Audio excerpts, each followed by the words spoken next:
Hi friends, good morning. Anita किचनमध्ये स्वागत आहे तुमचं. चला तर मग आज आपण सकाळच्या नाश्त्यामध्ये ब्रेड सँडविच पकोडा हा नाश्ता बनवणार आहे. चला तर मग सुरुवात करूया. इथे मी आलूची चटणी तयार करून घेतलेली आहे झटपट. त्याच्यावर आपण इथे कोथिंबीर घालणार आहे. कोथिंबीर छानपैकी मिक्स करून घ्यायचं आहे. तर इथे आपण ब्रेड पकोड्यासाठी 1 वाटी बेसन घेतलेलं आहे. इथे आपण ॲड करणार आहे चवीपुरतं मीठ, थोडीशी हळद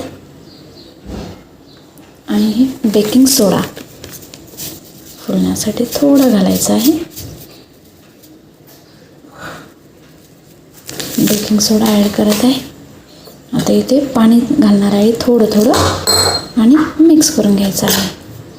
अशा प्रकारे थोडं घालायचं आहे आणि मिक्स करायचं आहे. बघू शकतो अशा प्रकारे आपल्याला बेसनने मिक्स करून घ्यायचं आहे.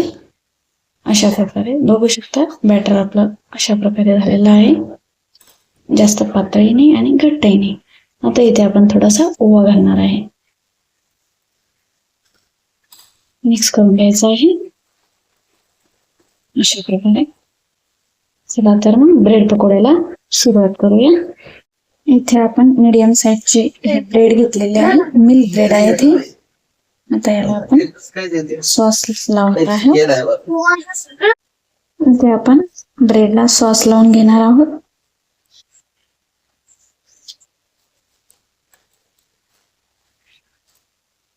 अशा प्रकारे सॉस लावायचा आहे.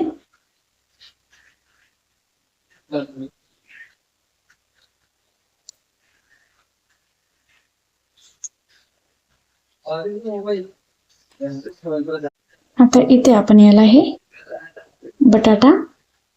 बटाट्याची चटणी लावणार आहोत.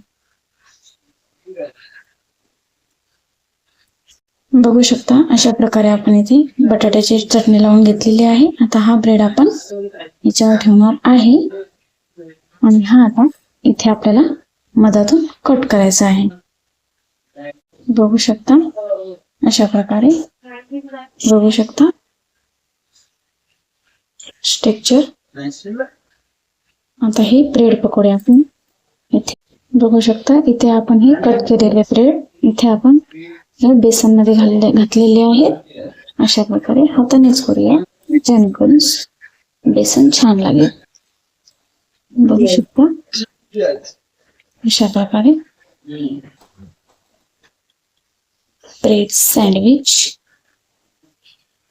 आता आपण गॅसवर कढई ठेवलेली आहे. हे आपण या कढईत घालणार आहोत. बघू शकता मस्त खूप सोपी ही रेसिपी आहे. नक्की करून बघा.